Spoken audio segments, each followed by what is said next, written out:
ஓம் சாய்ராம், ஜெய் சாய்ராம்.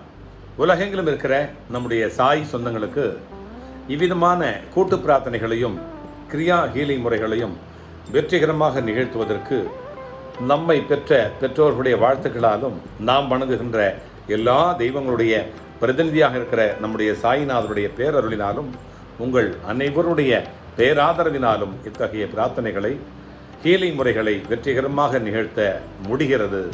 அது சாத்தியமானது உங்களால்.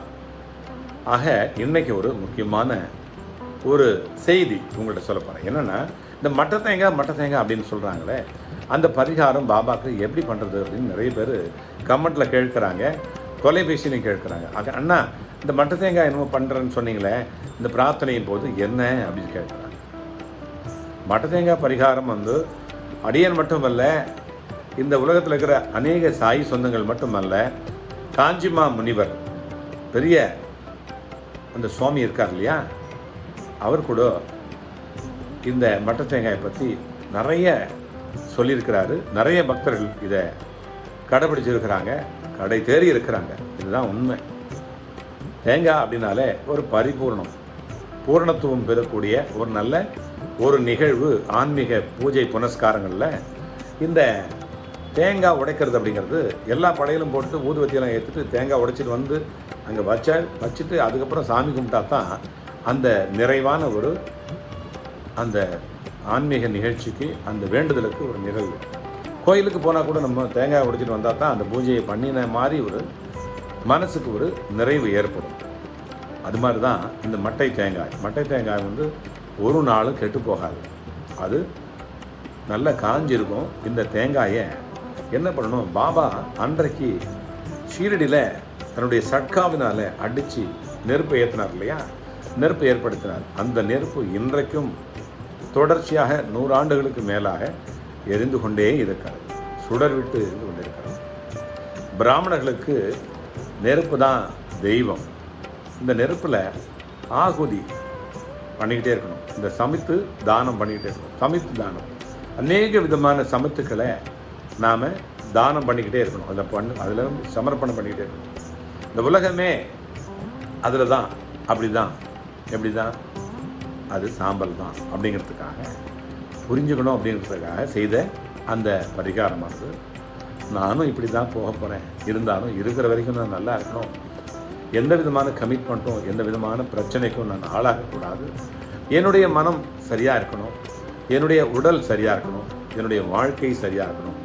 ஆகையினால நீ அப்பா வழித்துணை சாயப்பா, உங்களுக்காக நான் வேண்டிக்கிறேன் அப்படின்னு சொல்லிட்டு மட்டை தேங்காய் எப்படி இருக்குன்னா இதுதான். இது பாருங்கள், இதுதான் மட்டை தேங்காய். இந்த மட்டை தேங்காய் இப்போ இதான் நான் பண்ணுறேன்னு வச்சுங்களேன். இதை எரியக்கூடிய அந்த துணியில் நான் பல தடவை பல வீடியோவில் நான் போட்டிருக்கேன்.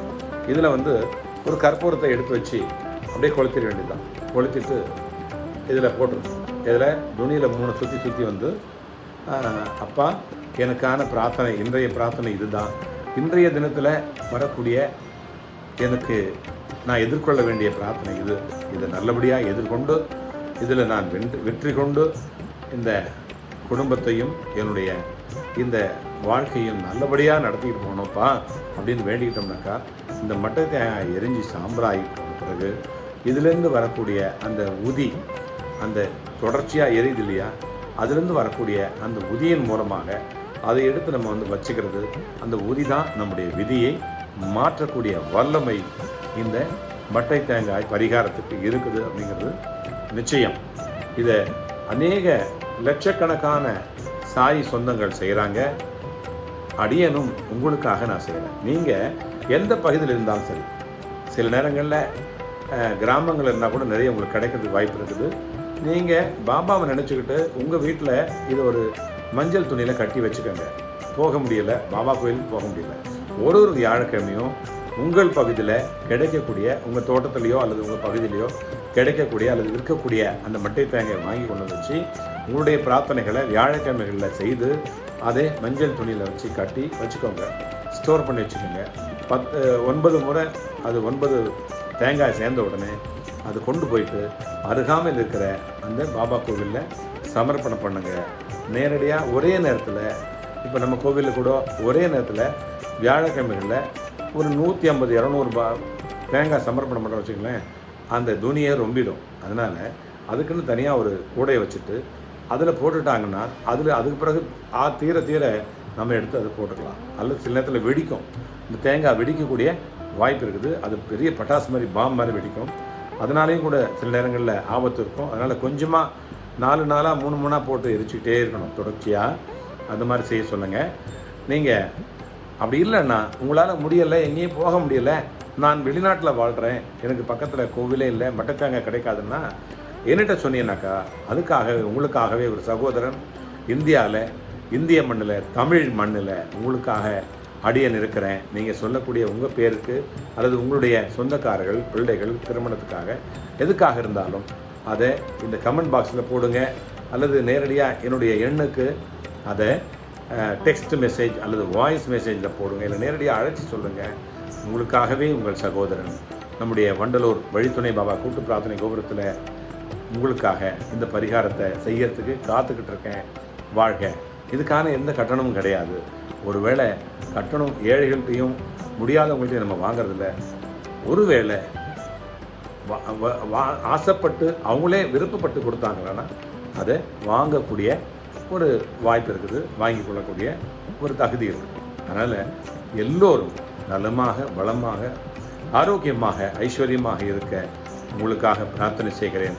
உங்கள் சாய்ராம்ஜி, வண்டலூர் வழித்துணை பாபா கூட்டு பிரார்த்தனை கோபுரத்திலிருந்து. ஜெய் சாய்ராம். மீண்டும் அடுத்த பதிவில் சந்திப்போம். அதுவரை உங்களிடமிருந்து விடைபெறுவது உங்கள் சாய்ராம்ஜி, வண்டலூர் வழித்துணை பாபா கூட்டு பிரார்த்தனை கோபுரத்திலிருந்து. ஜெய் சாய்ராம்.